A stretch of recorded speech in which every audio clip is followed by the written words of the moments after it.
We started noticing since he was about 2.5, as the months kind of progressed. We noticed and we became more and more concerned about his lack of development of speech.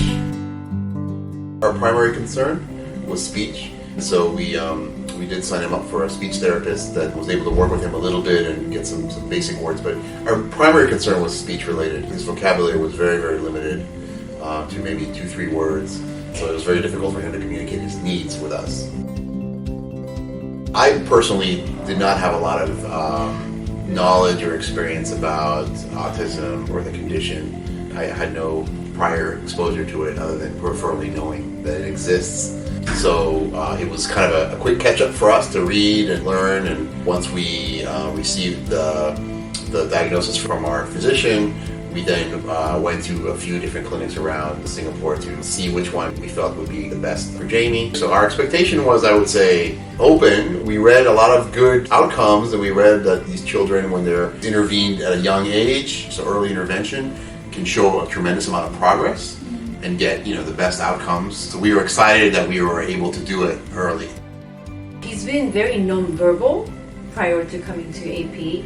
And so can you imagine, for the first time hearing his voice, saying mom and dad, I think that was one of the most memorable moments for us. And he continues to speak to his siblings, talks to his friends, and I think these are every day that you find moments that he's developing new words and his new expressions. Those are, every day becomes something memorable to us. So I was actually very, very concerned when Singapore went into circuit breaker, and again, based on things that I've read, before the age of 4 is so critical for these children, and so I was concerned that he would really be missing out. But then, my concern turned to astonishment, actually, at the amount of the way that through an iPad, the school was able to, and the therapist was able to communicate with him and work with him and control him and get him to execute on the learning activities and the playtime. Are you still sitting nicely?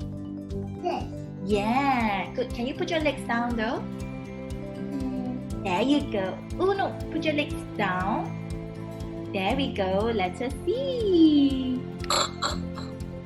It was actually amazing to watch because any child at that age is impossible to keep their attention for 2.5-hour periods, and this was done twice a day with really tremendous results. I mean, it was not just it's 10% effective or something. I thought it was 60, 70, 80% effective.